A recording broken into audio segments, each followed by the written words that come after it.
I had to go to the city the other day and I was going to drive in, but the traffic was going to be a problem. So I took the train. When I got on there wasn't that many people on, but there was like a group of teenagers, I assume teenagers, sitting in the family section. They were talking so loud. And the conversation was mostly the girl yapping about how this dude that she's on and off with, oh my God, Terry, this and that. When he's like this, we don't talk. We're not on speaking terms. And I should have moved my seat. But if I moved my seat, it would have made like a scene. It would have been obvious that they were just being annoying. But I just put my AirPods on and tried to zone them out. Man, they continue to keep talking so loud. I could hear them through the music. The other girl is like, yeah, my boyfriend, I think he's talking to some girl in this math class because he says that he's studying for college because he wants to do sports. He needs to focus on his grades, but this girl is helping with his homework and he's spending more time with her than me. It was typical yapping amongst girlfriends. And there were a few guys there, and the conversation shifted when one of the girls started making a joke towards one of them, saying that he doesn't have a girlfriend. And he's like, I could get a girlfriend if I wanted to. I'm just vibing right now. Or he said something like that. And they're like, why are you lying for? You always be chasing these girls and getting rejected and getting depressed because of it, posting on Tinder, or not Tinder, Twitch, Facebook, Instagram, all these subliminal messages because you're sad and depressed because, a relationship didn't work out for you. And they were basically roasting him for being a hopeless romantic. But he kept saying in his defense, he can get a girlfriend if he wanted to. It got to the point that even me, as a bystander who knows nothing about this guy, I could tell he's coping, or there was something else going on. He's doing a lot of mental gymnastics, and I've seen people go through this phase before. Some people, they say something like, I could get a girlfriend if I want, but then their standards are so high that they can't get a girlfriend if they want. Or I've seen people say this and they start mixing in appearance and like how much they don't care about looks or how much they do care about looks. And they'll be like, yo, I'll just hop on the dating app and then boom, I'll just find a girlfriend. It's that easy to get a girlfriend nowadays, guys. And I even think in that situation, people do put things up on high standard. You're not going to go on Tinder and pick the ugliest person. I mean, maybe you would if you don't actually care about looks, as you say. See, here's the thing, and a lot of people lie about this. They say looks don't matter to them.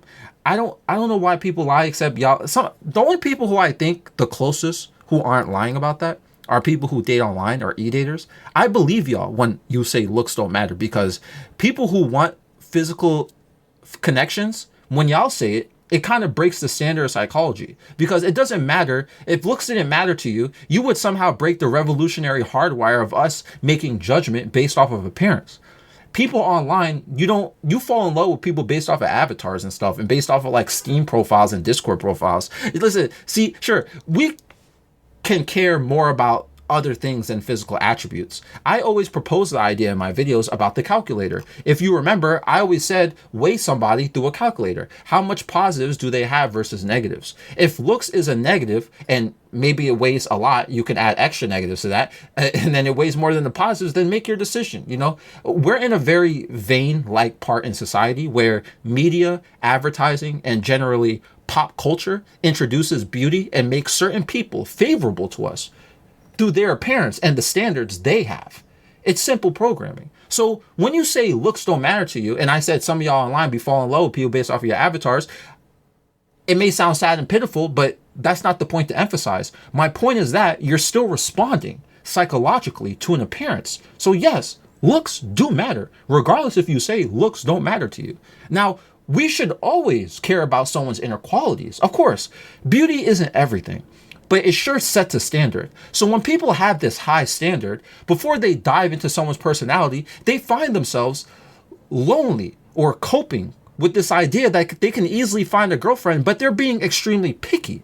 Now, as I'm here explaining this, the pickiness, I'm also in that same boat. I value looks a lot, but I'm also very picky with these looks. For example, I don't like makeup on women, besides maybe eyeliner. I'm not saying if I see a woman with makeup on, I'm going to be grossed out. No. I just prefer someone with a more natural look. I don't mind tattoos. Another example. I know a lot of men don't like tattoos on women. I don't care about it. But it depends on what the tattoos are. You see, this is where the philosophical difference may arise and cause conflict for me. In my opinion, I believe tattoos should be done based on traditional meaning. A tattoo was given to create symbolism, display identity, and remind you of something significant, something with true deep meaning to you. My tattoos, if you ever seen them, if you haven't, just go to my Instagram. They all have esoteric meanings. Mysticism, Kabbalic, numerology. I look at certain symbols from a sacred geometry point and it reminds me of certain principles or ideologies when I may be lacking on them. And some of these ideologies may be motivational or inspirational to me. Other people, though, just get random things on their body because they think it's cute.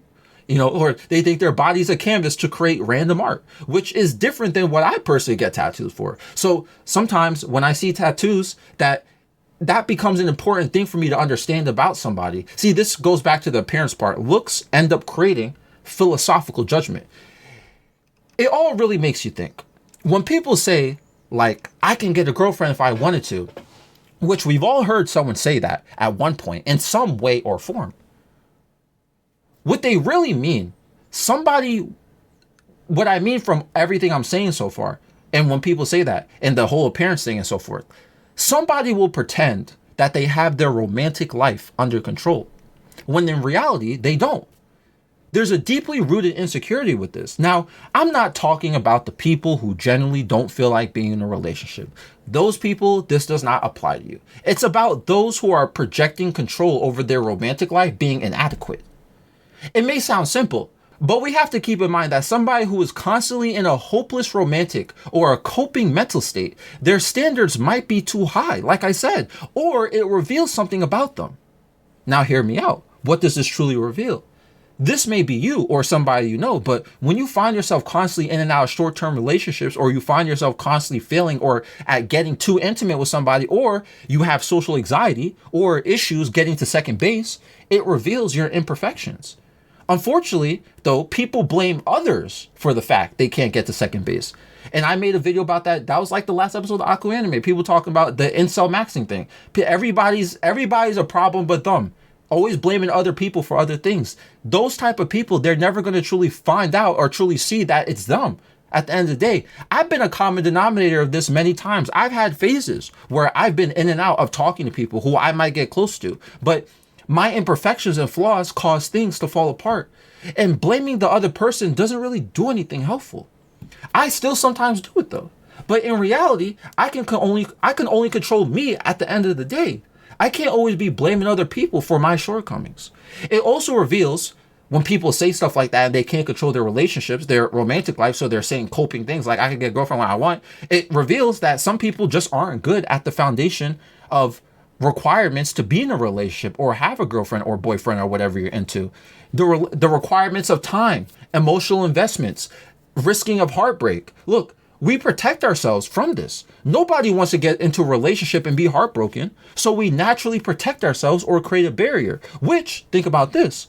When you're saying something like, I can get a girlfriend if I wanted to, it's also a form of self-protection.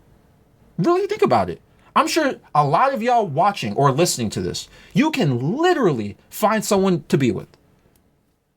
You just don't want the negatives to happen. You don't want to invest your time into someone else because you're currently working on yourself maybe. You're building your own foundation up first. You don't want to be put in a position where someone can hurt you. Yeah, you can allow someone to do that, but you don't want to. You don't want the possibility of making yourself vulnerable. Maybe you don't want to make yourself vulnerable again because somebody hurt you the last time you made yourself vulnerable.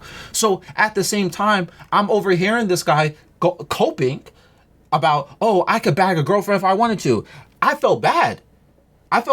His friends were roasting him about it. He's clearly trying to get something together, but either his standards are too high or he's damaged by something.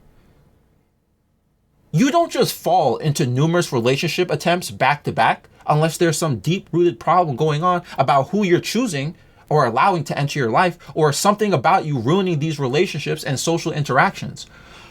Although we may not say the words in our head, the words of, I could get a girlfriend if I wanted to, some of us are really in a state of mind where we're shielding ourselves off. We're protecting ourselves in some way. We know something is possible, but maybe you think you're just not good enough at certain things right now, or you're too inexperienced, or maybe you're scared of somebody having access to your vulnerabilities and weaknesses.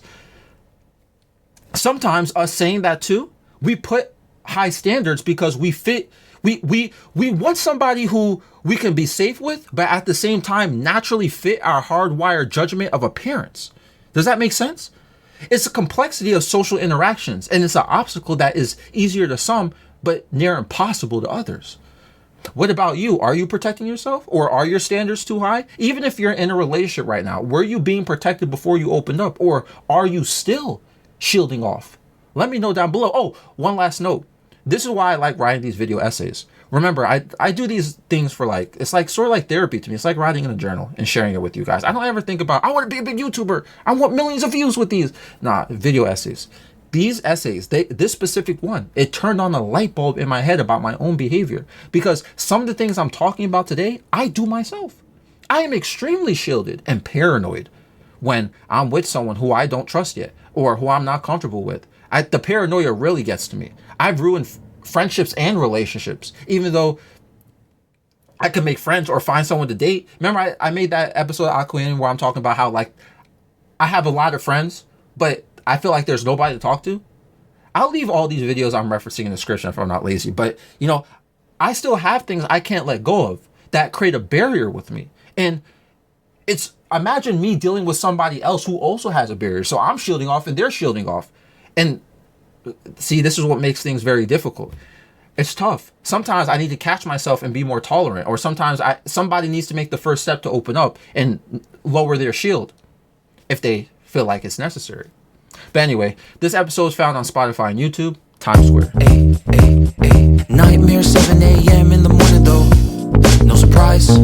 Times Square's you and I under those lights. No disguise. Don't tell me everything you wanted was a lie. All those city lights, it's an endless night. Never expected you to bring me so much life. Close my eyes too long, then it's time to say goodbye. Let's dance all night until the stars don't show glow. Till the sunrise, then we go solo. Making up for all the times that we were low. Let's make some memories before we do go. Let's dance all night until the stars don't show glow. Till the sunrise, then we go solo. Making up for all the times that we were low. Let's make some memories before we do go. Caution. Wait a moment, keep my heart locked away, it's filled with emotion. Gave the key to you, right in front of you is open. Hey, try your best to not leave it broken. Oh, it's